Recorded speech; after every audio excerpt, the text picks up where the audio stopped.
This is Geek Gab with your hosts, Dornall and me, Daddy Warpig. We are back. Geek Gab for Saturday, June 5th, 2021. Oh. Sorry, speaking of technical solutions, not technical problems. I had to come up with two technical solutions to make today's show actually work. And that was what that noise was in the background. It was me broadcasting on a delay because that's how I do this. So I have two devices running, my phone and my iPad. My iPad is what lets me see the chat because I couldn't see any of the chat last week. But this week I'll be able to, so that's cool. Oh, there's a technique I picked up doing the retrospective Geek Gab special with Brian Niemeyer. I don't know how long YouTube's allowed this, but you can pop out the chat in a separate window, and you can close the stream tab after you do that, and the chat keeps scrolling. So you can keep tabs on chat without... That assumes you have access to a desktop computer. Oh, yeah. Doesn't work on the phone, does it? No. Or on an iPad. Pity. So, and the YouTube app likes to do bad things to everything else on your device. It likes to take over all of your audio channels and all of the video channels. And even when you pause the video or quit the YouTube app, it doesn't give them back correctly. Yeah, I don't think much of YouTube's apps. The browser is good enough. Thank you very much. So, but I came up with a solution, which is to run the show in one device and run the studio on another device, because if I keep them isolated from each other, even YouTube can't screw that up. I keep them isolated, like not only on separate devices, you probably have to keep them on the other side of the room as well, just so that they don't, their fields don't overlap. Keep them on different subnets of the of the LAN here. It's just ridiculous that I have to do that. It's ridiculous I have to think up something like that just to do a simple basic function because YouTube is so messed up. Technology so, yeah, technical problems, but they were not my fault. They were YouTube's fault. And I was forced to exercise extreme ingenuity and thinking my way around YouTube. Two sucks. Oh, well. So I bet you weren't expecting me to stop, were you? No, not at all. I was I was waiting for you to ask me how my week was. Oh yeah. So Dornall, how was your week? Fantastic. Are you kidding me? I've been spending most evenings hanging out with Brian Niemeyer, as I mentioned earlier. Brian's been playing on his Super Nintendo in the background, but we've been hanging out with chat talking about Gundam, other anime, video games, pop culture, or whatever. It's me, Brian, and Catholic Lancer, also known as the guy who is developing the Combat Frame Exceed card game. So we're having a great time hanging out Monday through Thursday. We're going to wrap up next week. We're actually starting on Monday night. We're going to go into the final dungeon. Brian claims it's going to be at least one or two full 2-hour sessions to finish that out. So if you just want to hang out and watch a video game in the background, I think it's great. That's mostly what's been going on this week. I did want to mention something about last night, I finally caught up with a little bit of my reading in old school Dungeons and Dragons. Would you like to hear a little bit about that? Sure. All right. Now this is a little. I'm behind the eight ball here. If anybody reads Jeffro Johnson or watches the Joy of Wargaming War channel, they're already up to date on the differences between D&D and AD&D and AD&D and third edition and so on. And I was evaluating the Dungeon Master guides of Advanced Dungeons and Dragons and AD&D second edition, and I spot what Jeffro was talking about when he said that the style of the game changes from one edition to the other. And when you read Gary Gygax's multi-syllabic prose in the original Advanced Dungeons and Dragons books, you can tell that he has a very specific world or universe rather, and a very specific game in mind.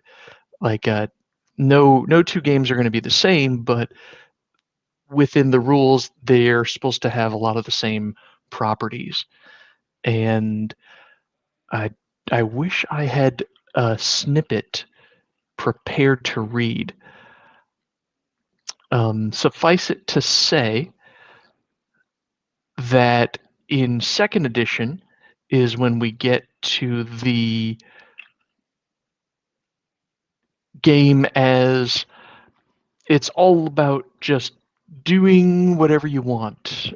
Give the players what they want, which is fine. You do want them to have what they want. Character background is important.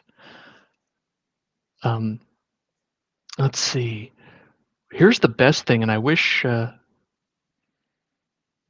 I'm sorry. I'm rambling. I'm not getting to a point. The point is, if you want to know what you're doing as a dungeon master and why, the Dungeon Master Guide is not helpful. It's at least the introduction. The introduction is gobbledygook. Gary Gygax uses a lot of big words and probably 5 words when 3 will do, but he lets you know this is what you're doing, this is why, and based on my years of experience, this is what's going to make a good game. He doesn't mess around. He doesn't beat around the bush. He's like, you know, these are guidelines. You can change them as you see fit, but know what you're doing first, right? This is why we've chosen these rules and these structures. It's really quite fascinating. I encourage anybody who is either new to dungeon mastering or new to old school gaming, find a copy of the AD&D First Edition Dungeon Master's Guide. At least read the introduction. You can probably find you probably find it pasted by Jeffro somewhere online. I'm not going to speak about the rest of the game. I grew up on second edition, so reading through the first edition books was kind of a revelation for me. But I think I understand now. I totally recommend it. What's your experience? I think a lot of the first edition AD&D manuals are excellent for people no matter what game they're running. And if I could make some lists real quick, I would recommend anyone buy Oriental Adventures, specifically for the annual and monthly and quarterly event random tables. I think those are awesome. I think they're interesting. And for any AD&D campaign, they can be adapted for any campaign style. And I think they would just jazz up just about any game. They're random events that you generate by rolling a percentile you're rolling a percentile dice, and they will tell you like, okay, the magistrate of the province the players are in is his son's getting married. And, then you generate another one and saying, well, in the next town you come to, there's a tournament for martial arts to show off your styles. You have a fighting tournament. Okay, so you take these two random events you just rolled up and you say, okay, well, this tournament will decide is to celebrate the son's wedding. And so winners get, a gold necklace to celebrate the son's wedding. Or maybe you decide it isn't. Maybe you decide it's a celebration of the town, that the town's been, founded 1,000 years ago. And this has nothing to do with the wedding, but the son has decided to enter the tournament. And so it's very important to him. And so they can meet and fight against the sun. Just taking these sorts of concepts and building entire campaign structures around them is really, really amazingly interesting and useful. And it kind of helps to know what you think is going to happen in the future. It's just like a wandering monster check, except for it's the whole campaign world, or at least the part of the campaign world that you want to roll for. And I wish that it had gained more in popularity, or it had been adapted into a broader, adapted more broadly into the role-playing community than it was. Because I think it's a great idea, and I think game masters could really, really benefit from it. Game masters are focused on the adventure and on the player characters, which is fine. I'm not saying there's anything wrong with that. But having this sense of the flow of events outside the players, where big things happen, where things are on the move that beyond the players that they can get involved in, and that flow, and that you can use your creativity to set up a flow of events and say, okay, well, after you roll up another one, okay, bandits. You roll up a random one that says, okay, bandit activity suddenly increases in the area. And now you have to use your ingenuity and figure out, how does this bandit activity fit into the marriage? Or maybe it doesn't. But you could say, all right, well, one of the rivals for this woman's hand, they got angry because he got to marry her, they didn't. So what seems to be bandit activity is actually the precursors to him gathering forces for a rebellion. And he's stealing money to outfit them with weapons and armor, and to steal weapons and armor from caravans. And he's getting ready to try and overthrow the magistrate, so to take control of the province, and then kill the son and take the girl for his wife. Okay, now you've got a series of events happening that's beyond the players, that gives them a lot of opportunities to get involved or not. If they're really low level, they can be involved as guards on the caravans. If they're medium level, they can be hunting down bandit camps and finding out what's going on. If they're high level, they can be involved on behalf of the revolution if they think the magistrate is cruel and domineering or against the revolution. So many ideas for adventures and getting involved just from a couple of random rolls, just like wandering monster checks. So I encourage people to go and buy a copy of the Oriental Adventures.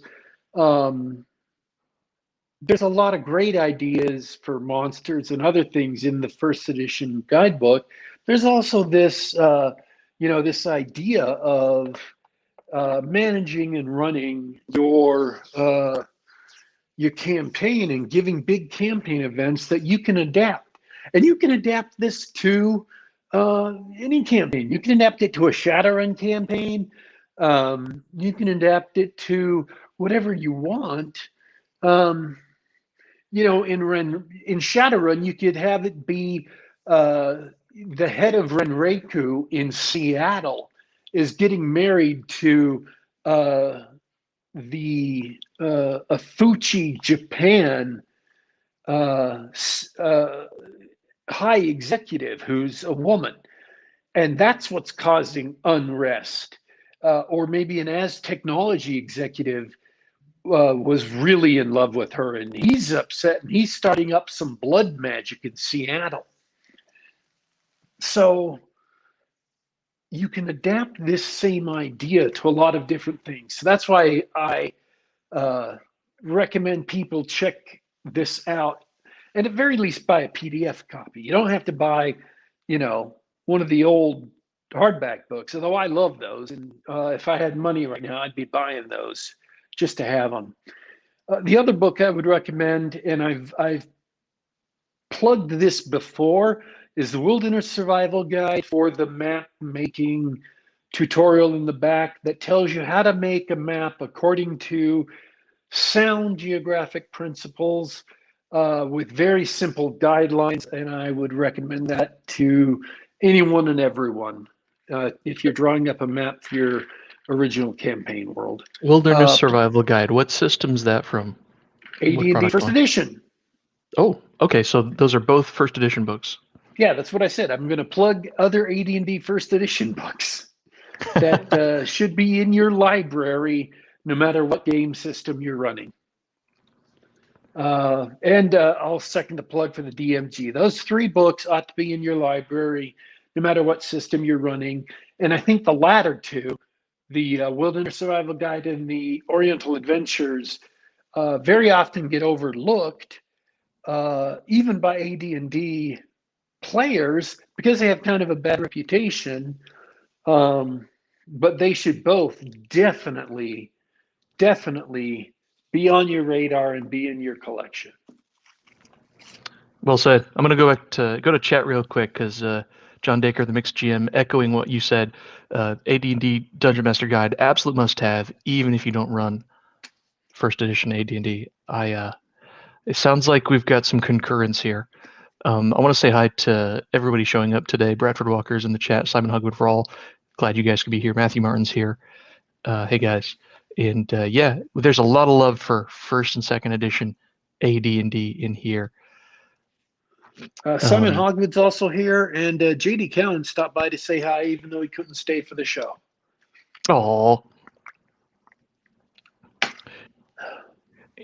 interesting. I did find an interesting snippet in the Second Edition Player's Handbook, which I'd like to read real quick before I move on. I don't want to spend too much time on this, but after 2 pages of talking about 3 pages talking about player character backgrounds and things, it ends with this paragraph. A character's background is a role-playing tool. It provides the player with more information about his character, more beginning personality on which to build. It should complement your campaign and spur it forward. Background details should stay there, in the background.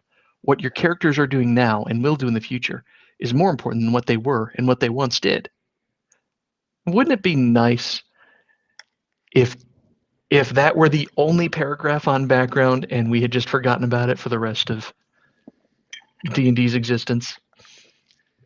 That may be just a personal preference, but nothing sticks in my craw like long backgrounds, tragic backstories, and so on. So let me ask you an honest question. Yeah. And this is not a personal question, because I want to get some analysis to find out where you kind of stand. My character in your campaign, is their background too long or not? I think what you described is perfectly adequate. You looked at your character sheet, had some numbers, and came up with some rationale.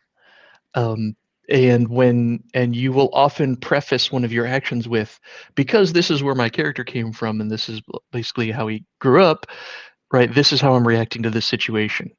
You're just providing context. That's not really a problem. Is it more background than I needed? I think so. Is it too much background? Not at all. Is it disruptive to the game? No. I think it's exactly the sort of thing that makes a good and interesting character when you take 2 minutes to think about, okay, where does this guy come from? Great. Now that I know where this guy comes from, let's move on with the actual game, because that's what's important.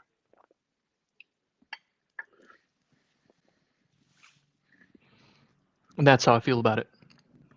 And it isn't really a long story. It's not like paragraphs and paragraphs of story. It's just a couple of sentences.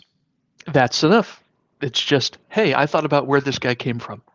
And especially when you're playing in a world that isn't as well defined as the real world or even Middle Earth or something like that, it's fun to come up with some things that makes the game master go, all right, I can fit that in somewhere.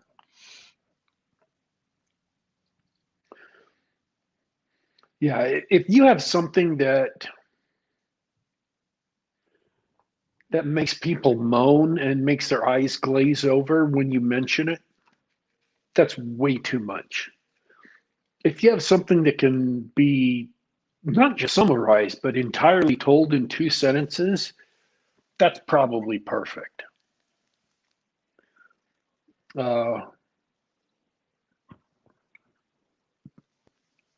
See, now you brought up my Oriental adventures fetish, which I've seriously been thinking about for the last 2-3 weeks.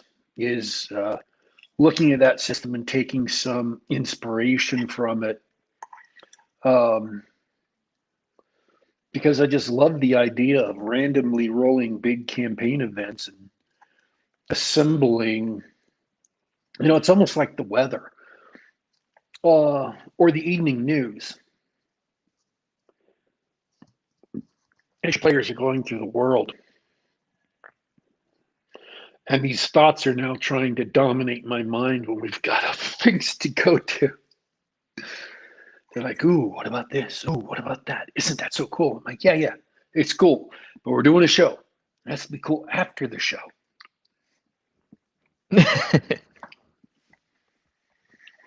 I said nothing. All right. You saw, what did you see? Oh, I watched this new Army of the Dead film, which No, we were going to talk. Gonna what? There was something else we were going to talk about too. I don't recall. It was just D&D and these movies. Okay. So we have got 3 movies to talk about. 3 movies. So one of them is sort of brand new in December. That's pretty brand new. Apparently it was real popular. But then again, it wasn't up against a lot of competition in December because, COVID. Was it? It wasn't released in theaters or anything, was it? I mean, many theaters were open, but at It low was capacity. released in theaters. Is that so? Huh. Called Greenland, has Gerard Butler and Morena Baccarin in it.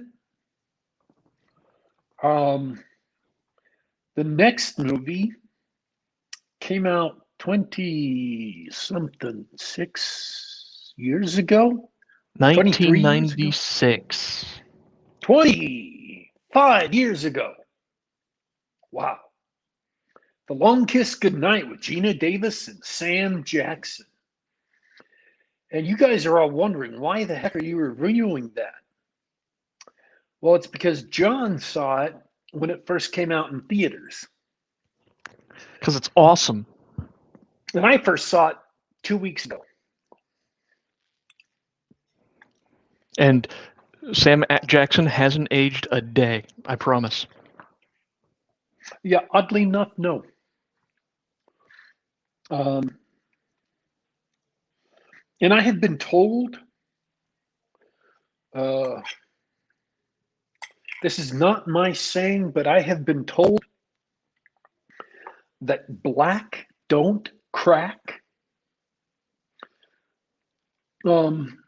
And Samuel L. Jackson looks to prove that rule, because I just saw a trailer last night of the hitman's wife's bodyguard, and he doesn't look any older.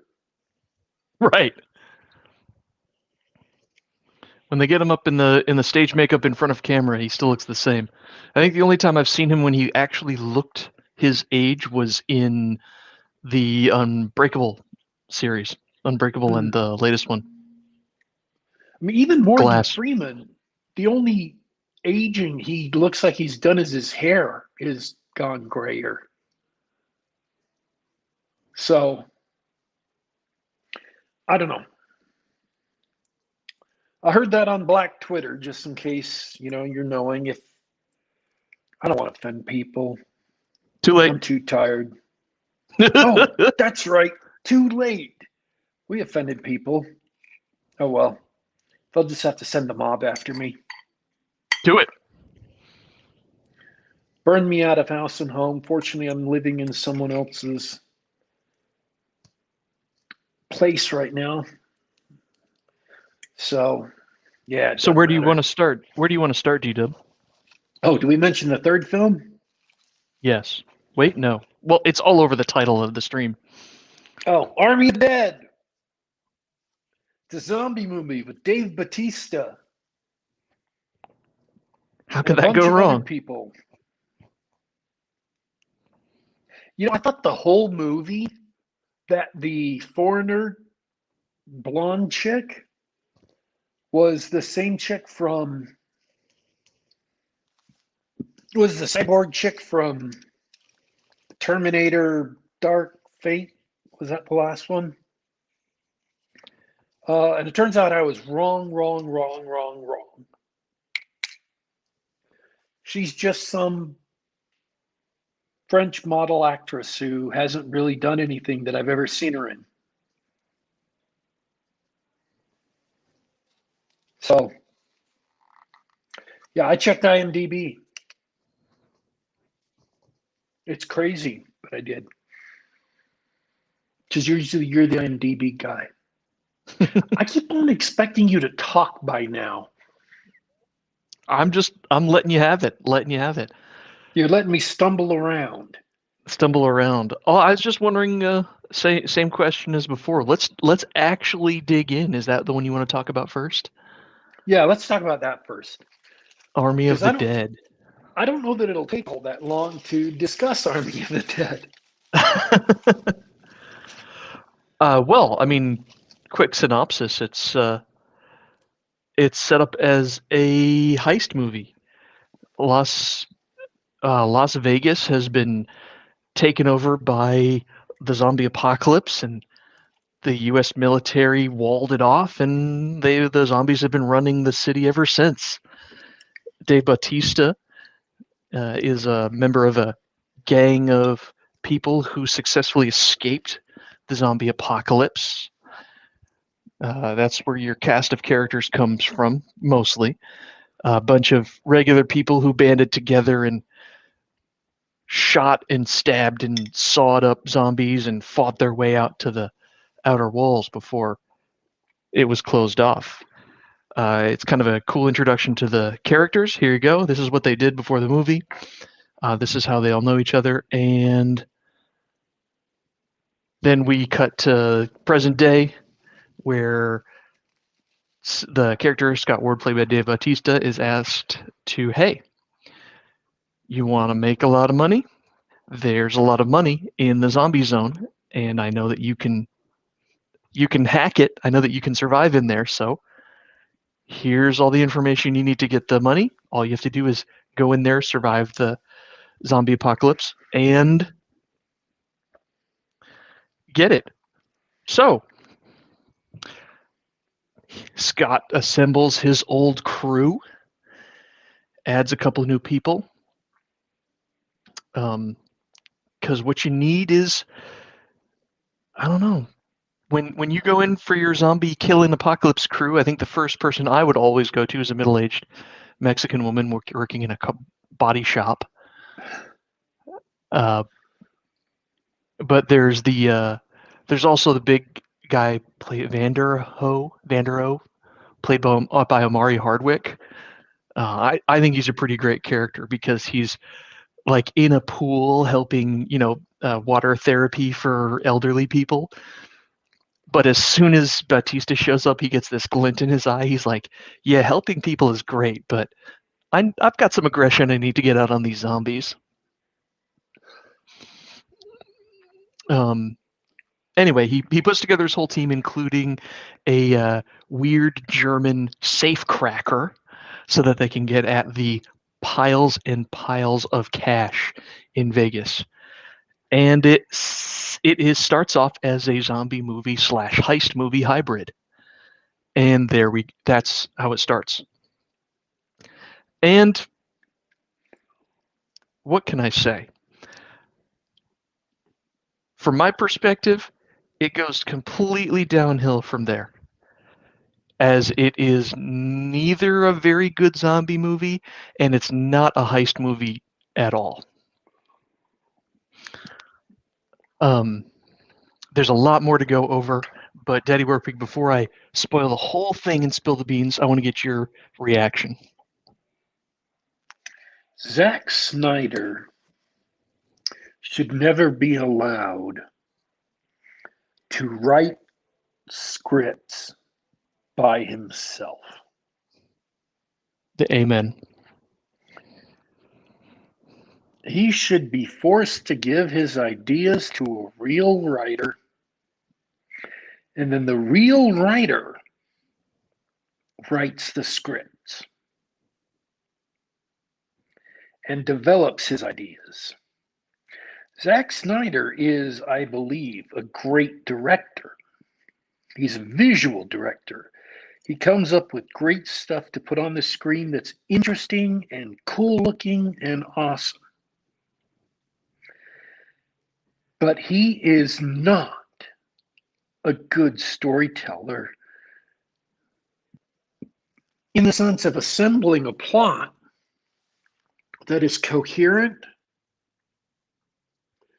or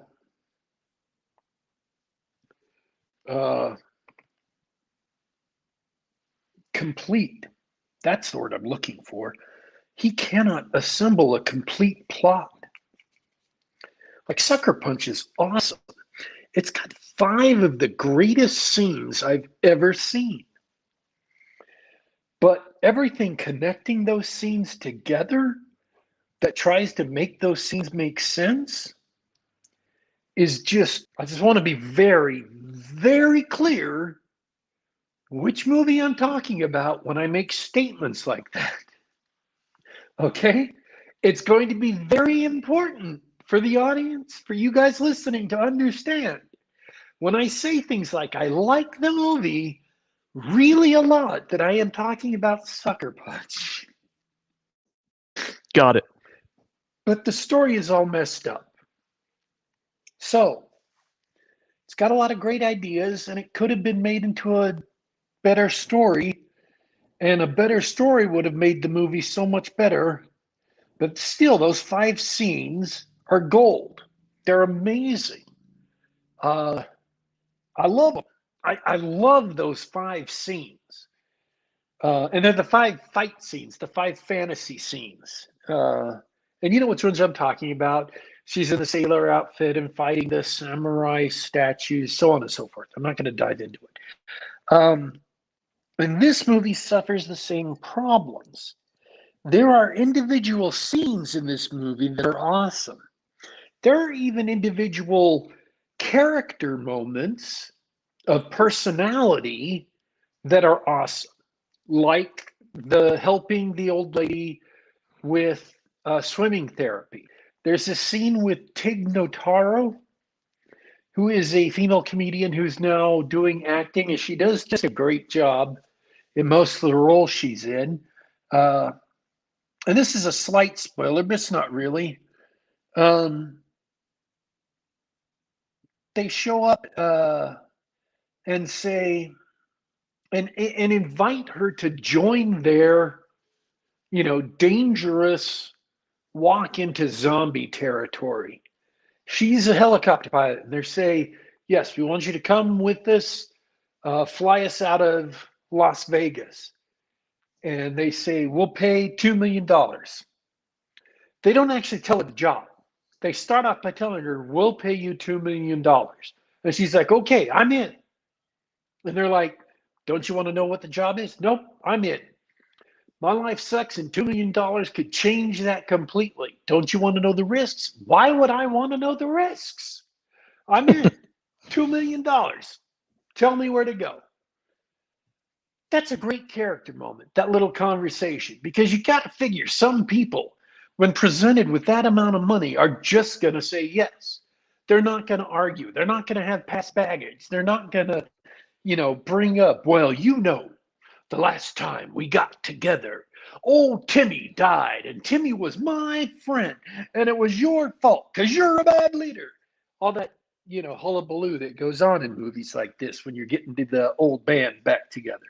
She just says yes because $2 million is a hell of a lot of money for anybody. Even for someone like Jeff Bezos, $2 million is a lot of money. Interesting tidbit that you mentioned Tig Notaro. Did you know, if you thought any of her scenes were really awkward or the conversations were a little strange, did you know that's because she was added completely in post-production? Yeah, I heard that after I saw the movie. Yeah. So if her character and the way she appeared on screen and interacted with the characters was a little off-putting, there's a really good reason for that. So they originally had a different comedian and he got canceled, so they replaced him with Tig Notaro. So what I'm saying is, there are great character moments in the movie, and there are even decent or really good zombie moments in the movie. Good moments of tension, good moments of, suspense, but they are surrounded by not good moments. They are packed in like you were sending Hummel figurines to someone. You make sure that stuff, those little ceramic figurines, are packed in and around with packing peanuts, right? Those little styrofoam peanuts to protect them from being broken. Mm-hmm. So the question is, in order to make it safe, you always have more packing peanuts than you have Hummel figurines. The packing peanuts have to outweigh them and outnumber them and outvolume them. Well, that's what this movie is. Some great moments surrounded by all this filler of not great moments. So, yeah. What can I say? It's there was a couple of moments and set pieces that he obviously had in mind, and every character's retarded.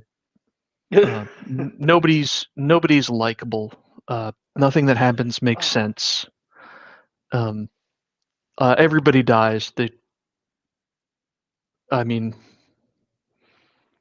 So I heard someone describe this.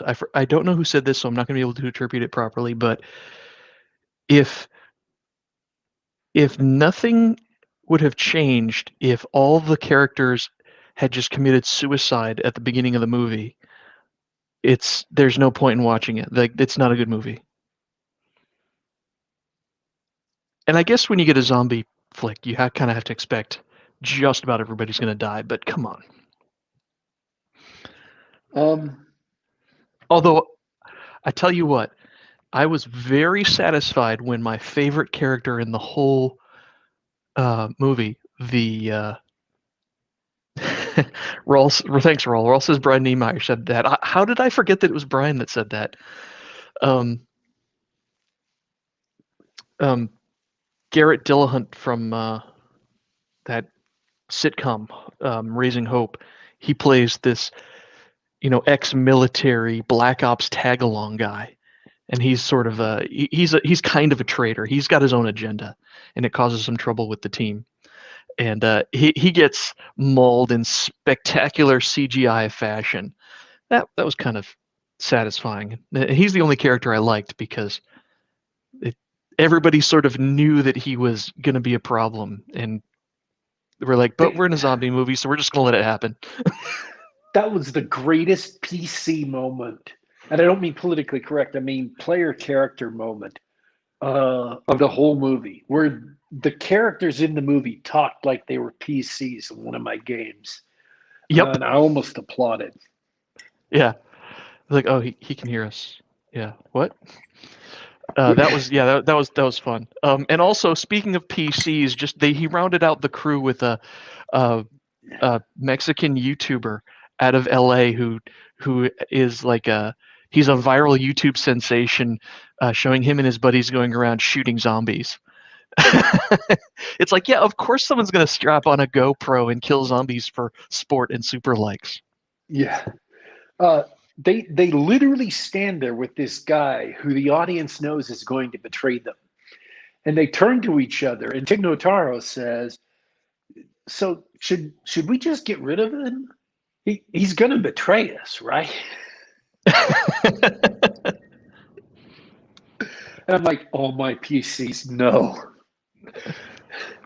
They've had conversations, or could have had conversations exactly like that. That's just perfect. And they were like, he's a human being. You can't just go around killing people. I'm gonna wrap up my take on the film by answering Bradford Walker's question. If you cut the filler out of the film, would Army become a good film? Absolutely not. The plot is nonsensical. It's not written correctly. All the characters are retarded. Most of the motivations don't really cut it. And we didn't even go over how stupid the German safecracker was. What an awful idea. I kind of liked him. Yeah, well, you like zombie movies, so there's no accounting for taste. Absolutely not. It's not a very good zombie movie. It is not a heist movie. It would need a rewrite from the ground up, as Daddy Warpig suggested. Someone who said, okay, Zack, do you want a zombie movie or a heist movie? And make a good movie from there. If you wanted a heist movie that contains zombies, it's missing every single story beat of a heist movie aside from the beginning where they explain the plan. It's just awful.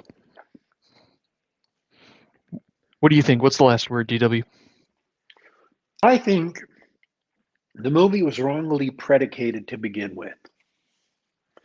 That introduction to the movie, which is the initial breakout of the zombies in the movie. So you've got soldiers, and this was the funniest thing. You have really sensible zombie fighting measures because you've got the main strip of Las Vegas filled with zombies. And so what do? They send 2 A-10s down this strip, dropping napalm to just flash fry this entire column of zombies, which I did first in my game. You remember, John? Oh, yeah. So, but then they also send in a parachute drop of soldiers to fight the zombies.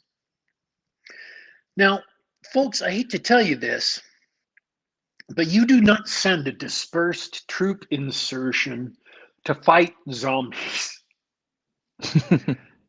You send in like 50 Bradleys and roll over as many as you can. And then you jump people out the back to start shooting and cleaning up what's left. Be that as it may, I don't know that would make for a good movie. It'd make for a really gory, bloody movie that I think would get you an X rating. Or what is it now, NC-17? Yes, I think that the would kiss get of you a death. solid NC-17. So, what they should have done, instead of setting this movie like a year or two after Las Vegas has become this big political football issue, and the president has decided to nuke the city On the 4th of July. on the 4th of July. Best president ever. Best president ever. I checked to see if this was a dig at the greatest president of the United States ever, but this was written before Trump was in office, so I just assumed it was a dig at Trump. But I looked at the timeline and I was like, nope. Zack Snyder just thought that would be an awesome president, and I agree. This entire movie should have started and run and ended during this period of chaos in Las Vegas. What it should have been is a group of mercenaries and criminals, specialists, paired with some bank robbers who get sent into Las Vegas on a last-minute heist to rob this casino because they've suddenly got an opening thanks to this zombie outbreak that's happening. There you go. That is a great setup. That is a zombie heist movie. It's a real heist, and it's a real zombie movie, and they're dealing with not just zombies, but they're dealing with guards and security and the military coming in to kick off, to try and fighting the zombies, and they're trying to get around the zombies, trying to get around the military, trying to get around the casino security and security forces, and they've called in extra security because they're trying to get, the gold or whatever out, because that would be awesome. It's gold instead of just cash. Whatever. That would have been a cool movie. That would have been a fun, energetic movie, because you can imagine longer versions of all those great scenes. People are going to ask me, do you recommend this movie? And I would say, I would recommend you fast forward to the credits and at least watch the credits, because they're awesome. The opening credits? Yeah. Yeah, the montage that introduces the team, that should have been the movie. Yes. That should have been the movie, and it should have been a heist movie. That would have been awesome. So yeah, you're right. This movie needed a ground-up rewrite, and that's the ground-up rewrite. A real zombie heist movie. I agree, because a zombie heist movie sounds amazing. And it could have been done that way. So yeah. Heartbreak. My heart is broken. It's breaking even now. It's not even so bad it's good. It's just not a good movie, and millions of dollars were wasted on beautiful production values. It's got really high production values. I will say this. Outstanding animations. I'm going to torpedo the entire movie so that everyone listening will never, ever want to see it. Will hate it forever. And I'm sorry to do this, because I watched it and it was okay. I didn't hate it so much. I felt like I wasted 2 hours of my life. I didn't want to stab my eyes out when it was over. I mean, it's not a horrendous movie. I've seen bad movies, really bad movies. I mean, I'm the one who watched all the Trauma movies. And the Trauma And don't movies forget were. Birdemic. Oh, I didn't watch Birdemic, but Birdemic is out there. Yeah, you wouldn't Uh, make it 15 minutes. the Trauma movies were more enjoyable, though. They were worse, but somehow more enjoyable, and I don't know how that works. Um, this movie steals a lot of plot points from Aliens beat for beat.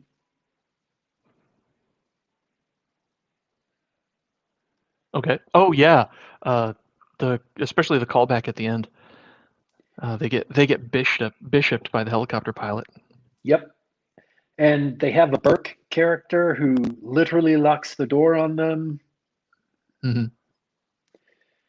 It's just Red Letter Media in their review of Army of the Dead actually they go through and mention all the parallels between Aliens in this movie. It's it's painful. So yeah, watch Red Letter Media if you want to hear all the parallels between Aliens in this movie. They say it's like directly copied or stolen. I think they're exaggerating for humor's sake, but still, it's you're like, oh. Zack Snyder is trying to create a cinematic universe from his zombie ideas. Like, there's a couple of zombies in the movie who are actually Terminators. They're robots. They've got cyborg parts underneath them, and Oh, you I don't had know forgotten why. that. I'd forgotten that. That's wild. Yeah, there's a couple of scenes where you're like, wait, that was a robot zombie. Why is there a robot zombie? That's a setup for a sequel. At the very beginning, they come walking through big piles of zombies that have desiccated in the sun. And they talk about how when rain falls on them, they come back alive and get up and zombie about, which I loved. I loved that idea. I'm like, oh, cool. We're going to see that. That's awesome. And then it doesn't come up again the entire rest of the movie. And I was pissed, man. Hmm. That's a Chekhov's gun moment. And it didn't go off. And I was that's a hoping that one would setup. go off. Yeah, that's a setup for a sequel. And there's a prequel movie coming and other stuff. And then I'm like, stop trying to set up sequels. Just give me a movie with cool stuff in it. And I think the coolest thing would have been Las Vegas being overrun by zombies, and they're trying to break into this casino. That would have been awesome. Mm-hmm. Yeah, I don't trust Zack Snyder anymore. No, not if he's writing the script. No, All right, in the end, has he done that's good? 300? Is that it? 300 Watchmen. Watchmen was okay. I think Watchmen had a better. His solution for the. Doc Uh, Manhattan. Yeah. yeah, that was much better than the Squid. Was that him or was there a different writer involved? Because after watching this movie, I have a feeling he wasn't writing any of that shit. It may have been another writer. That's fine. All I know is the movie actually had a better plot than the ending of the comic. Um, Sucker Punch had those 5 scenes that were amazing and incredible. I haven't watched this Justice League movie yet. Oh, there's no way I could sit through 4 hours of the Snyder cut. Yeah. I'm writing this guy off. Oh, The Owls of Ga'Hoole. What? It's an animated kids film. He Really? directed. It's got Gerard Butler doing the voice of an owl, and it's fantastic. Hey, It remember when is, Gerard Butler was cast in movies? Why do they keep yeah. doing that? Well, that's a perfect segue to Greenland, by the way. Um, Yeah, I heard that. but yeah, it's something. The Owls of Ga'Hoole. It is it's the best movie Zack Snyder's ever made. Oh, also 2004. Dawn of the Dead. That's a spectacular movie. Better He than did the Dawn of the Dead. original. He did Dawn of the Dead? Yeah. Huh. Yeah, I liked that. That's high praise for a zombie movie. It sure is. Coming from you, yeah, that's cool. So, I anyways, mean, yeah. yeah. I get you. Yeah. I'm done with Zack Snyder. If you haven't seen the animated Owl movie, I would recommend that. Seriously, All all the recommends in the world. Well, All unlike right. zombie movies, I trust your recommendation.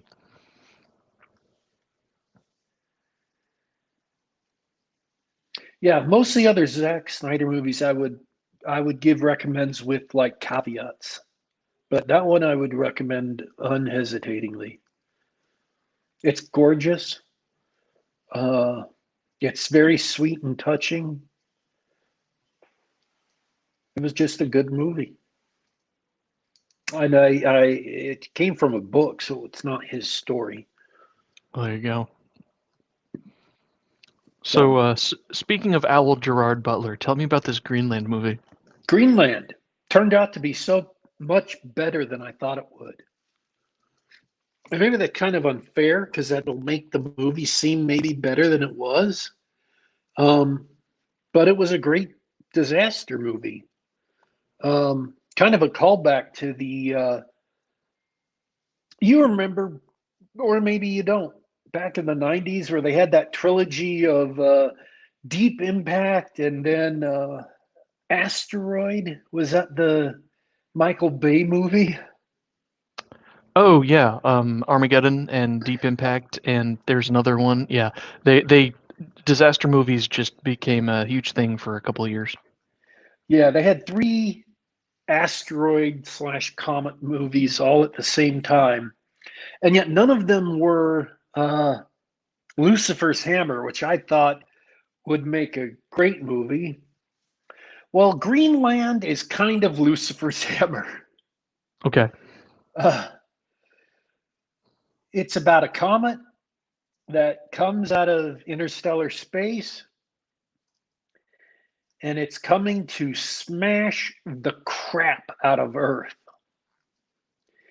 And you have a father who's getting back with his estranged wife, and they have to, it's just 3 days in their life of trying to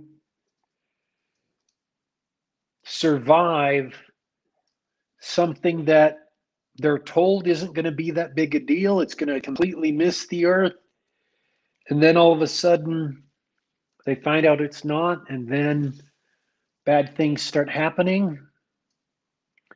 And it gets a little Armageddon-y. Not a lot, just a little. And it's a great and fun movie. Gerard Butler does a great job as the dad. They've got a kid actor who's only annoying when the character is supposed to be. It's Cool. kind of amazing. Things fall from the sky. People are going squirrely because it's the end of the world and lots of people are going to die. Pretty much everyone's going to die. And the military isn't a bunch of psychos. They're good people doing a tough job in tough situations.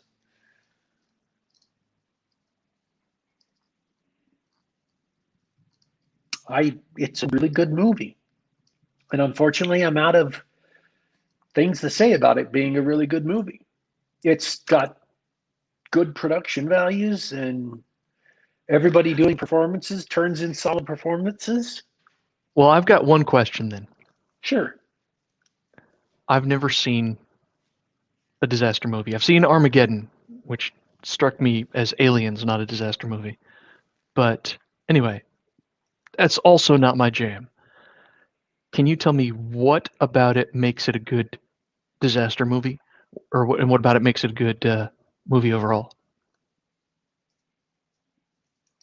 This is a movie where they start with the tension low, and they have a few lulls during the movie to give you a chance to Catch your breath. take your breath. Yeah. And but other than that, it is straight up tension building the entire movie.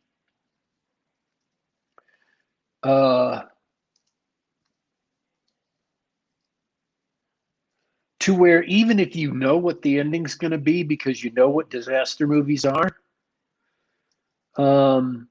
you're still caught up in the tension. Cool. At least I was. It was a good, properly suspenseful movie. Yes. All right. Very well done. And I thoroughly enjoyed it. Army of the Dead, I thoroughly watched. This movie, I thoroughly enjoyed. Well said. So, yeah, I mean, I really don't have. There's not a whole lot you can say about good movies except to start listing all the elements of a movie and saying, oh, they did this right, they did that right. The Foley work was excellent. The asteroids sounded like asteroids. I bought the fire. It sounded like fire burning. When things fell from the sky, it sounded like asteroids falling from the sky or pieces of comet falling from the sky. They had special effects shot in there where almost like meteor showers where pieces of the comet were burning up and in the upper atmosphere. All that looked great. Didn't look fake. I think it's Scott Glenn. You might have to check IMDb as to who plays the woman's father, but he's a phenomenal actor who turns up every now and then. He was in Training Day. He was in The Right Stuff. He's an older man, very got a lot of character to his face. And he just, every time I see him in a movie, I love him. I love it when he turns up in a movie because he's just phenomenal. He showed up in the movie. He just knocked his performance out of the park, which he always does. He's got a great voice, phenomenal performance. I mean, I could go through the entire movie piece by piece. The cinematography is excellent. It's gorgeous at times. When they're on the farm of the dad, it's just so beautiful, so pretty. And it's reminding them of, I mean, it almost looks like summer on this farm. It's got all these warm shades of brown and leaves, and I guess it's autumn colors. It's just so gorgeous and so pretty. And then when danger starts coming again, and they have to leave the farm, and the dad doesn't come with them. He stays behind. It's they shift the color palette as they get on the run again and have maybe a chance to get saved. And it's genuinely poignant. It's a genuinely touching and kind of a little bit painful. They managed to get under your skin with the emotions at that. The movie's just good. It continually pulls things like that out of you. And I would not have expected it. It's a rare movie that gets genuine responses like that, because I've seen so many movies and TV shows and books and stuff that just don't, that I'm just surveying. I mean, I just finished The Magicians, the TV series that was on Sci-Fi. The fifth and last season. I just finished the series, and it did not do a good job of pulling real reactions out of me because it's just woker than woke, and it was kind of obnoxious much of the time. So, the movie is good. I would recommend people watch it. It is a disaster movie. Don't go in looking for Chariots of Fire or, The English Patient, but it's a great disaster movie. I found it very affecting and I enjoyed it. Well, I'm happy to hear that. Well, needless to say, if I'm looking for explosions and whatever else disaster movies have to offer, I'll look that one up. We're over our normal time. Do you still want to talk about Long Kiss Goodnight? Sure, The Long Kiss Goodnight was awesome. Yep, Gina it was Davis awesome. plays a lady who got amnesia, spends what? Yeah, that's what I was going to say. Amnesiac mother. 8 years as a school teacher in a town, and then she starts getting her memory back.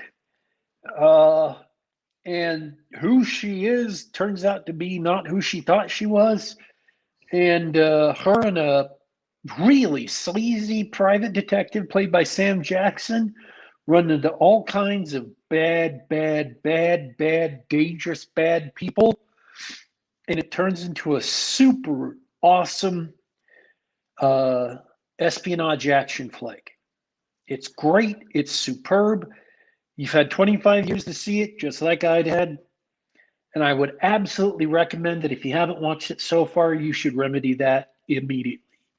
Sam Jackson turns in an absolutely ass-kicking performance. Gina Davis turns in an absolutely ass-kicking performance. It's a lot of Can't fun. say a bad thing about it. It's one of those films where everybody in the cast appears to be having a great time. And there's no, what's the word? There's no, starts with a P. No, there's no presumptions. Like, I can recall the scene they used for the trailer 25 years ago. It was just Gina Davis working as a kitchen mom, cutting vegetables for dinner. Something startles her or something, and she whips the kitchen knife, and it sticks perfectly in the wall or the door next to someone. And like that lets you know what's going to happen in this film. It's going to be great. It's like The Bourne Identity, only with charismatic leads and cams that don't shake. I literally can't say anything against the movie. Yep. And if you make any assumptions about what's going to happen in the movie, well, you know what they say about assumptions. They make an ass out of you and umption. You'll understand that if you've seen the movie, or if you take my advice and go watch the movie. I would say there are two movies that are absolutely incredible that for some reason I did not see for like 25, 30 years after they came out. And I don't know how I didn't see them, but the other one was Point Break. And I regret both of those movies not seeing them when they first came out because I literally, actually, seriously deprived myself accidentally. It's not like I chose to do it or did it out of a fit of huff or something. But man, Point Blank, legendary movie. Go watch it if you haven't, or if you have, go watch it again. It's that good. And Long Kiss Goodnight, absolutely well worth your time to watch. Oh, by the way, I saw The Long Kiss Goodnight through Tubi.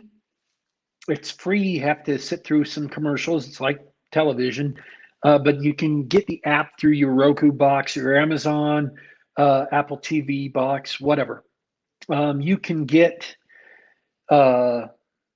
Greenland is available through HBO Max right now. It's also available through rent or purchase through the iTunes Store and probably through Amazon, though I haven't checked on that. And then Army of the Dead is a quote unquote Netflix original. And so if you still want to see it, and it's available through Netflix. That's right. The only additional cost is 2 hours of your time that you're going to want back. Anyway, that's it for me. Thanks for going for the reviews. I'm so happy when you check out old movies like that, Daddy Warpig. It's great when we get such different perspectives from 25 years apart. But we're over time, so I'm done gushing about your gushing. I do appreciate hanging out with you every week that we can. It's a lot of fun doing the show.